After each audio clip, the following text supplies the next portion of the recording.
Olá, queridos, eu me chamo Pastor Alex Kim, enfermeiro oncologista, tá? Especialidade em oncologia.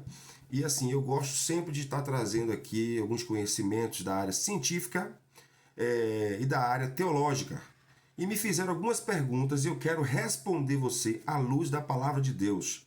Então é importante que você creia, porque a Bíblia diz assim que a fé vem pelo ouvir e ouvir a palavra de Deus. Assim como você acredita em alguns escritores, né? Então, mas acreditar não é ter fé. Ter fé vai muito além disso tudo. Então, ter fé é você ter a certeza daquilo que você nunca viu, mas você dá veracidade através daquilo que a Bíblia diz para você. Então, respondendo a pergunta, as pessoas me perguntaram, Alex, como foi que surgiu o comportamento homoafetivo?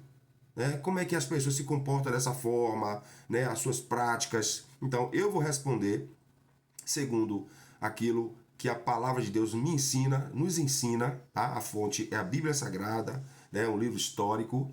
E assim, quero de antemão dizer que eu não tenho nenhum tipo de preconceito, eu apenas tenho um conceito formado diante daquilo que eu acredito, tá? Então, vou deixar aqui bem claro isso para que você saiba que eu tenho o amor de Deus no meu coração e amo a todas as pessoas que vêm até mim para buscar uma resposta.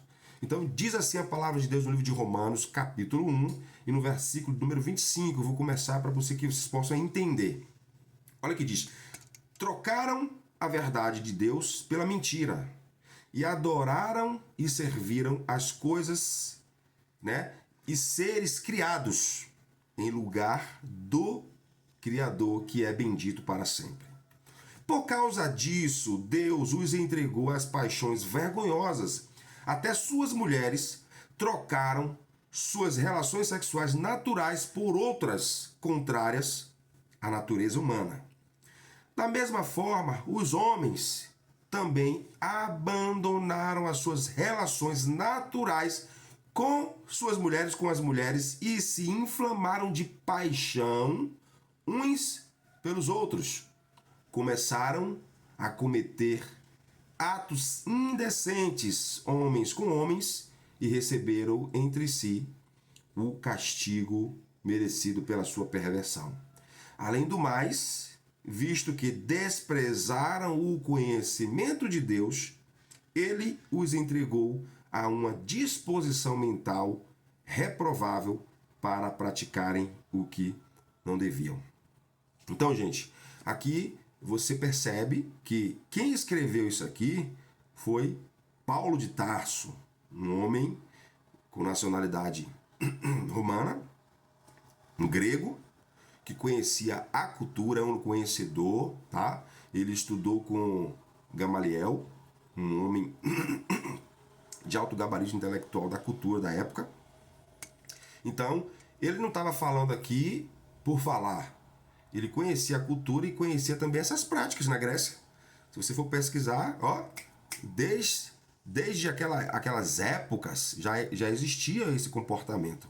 Então como ele passou por uma transformação na sua natureza humana, ele escreveu isso aqui aos romanos.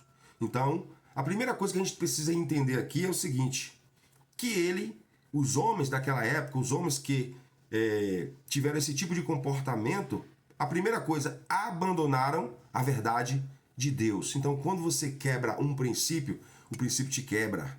Porque quando eu abandono algo daquilo que Deus definiu para a humanidade, né? Eu conversando com algumas pessoas, eu sempre gosto de enfatizar que as leis que Deus determinou para a humanidade, né, alguns países, inclusive Israel, Estados Unidos, tem na sua Constituição, né, a Bíblia.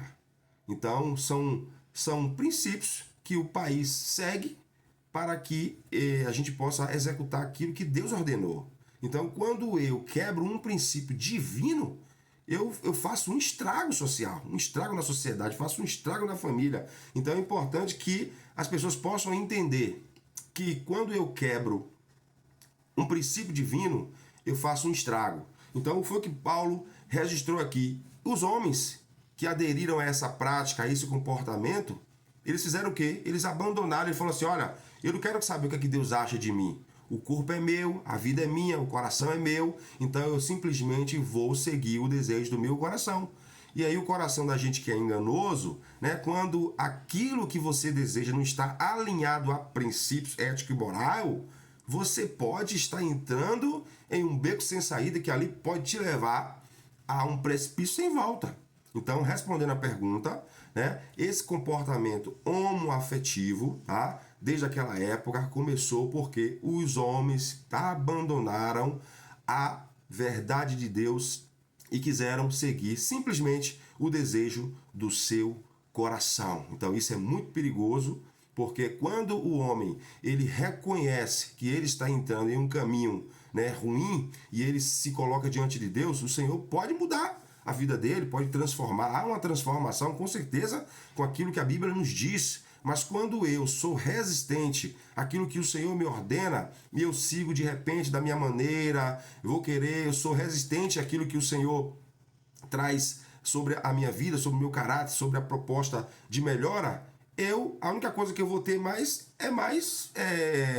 práticas. Então eu vou me afundando até eu mesmo não reconhecer, entendeu? Aquilo ao fundo do poço que um indivíduo pode chegar em diversas áreas da sua vida. Então, agora recentemente, né, saiu uma pesquisa da Universidade de Harvard, certo? Que quase 500 mil de pessoas participaram, onde eles chegaram à conclusão de que não existe gene gay, ou seja, ninguém nasce gay. Então, queridos, a Bíblia ela nos dá todo esse contexto, né, todas essas informações e que dá veracidade a tudo aquilo que Deus deixou. Porque Deus não erra. O Senhor te fez com um propósito, tá? Não é achismo, é biologia. Então tá registrado. Então se você tem alguma dúvida em relação a isso, as perguntas que vocês me fizeram, tá aqui a resposta dentro daquilo que o Senhor tem para as nossas vidas, que possamos viver, né, em plenitude e que toda dúvida seja sanada e que você possa confiar. E outra coisa, nunca abandone a verdade de Deus, porque é ela que vai nutrir o seu coração, é ela que nas horas que o seu coração tentar te enganar, te levar por algo que realmente está fora da vontade de Deus, vai confrontar o seu coração e você vai ter vitória, e você vai realmente vencer essas tentações. Então, vou ficando por aqui e que Deus abençoe a sua vida e a sua família e que Deus abençoe.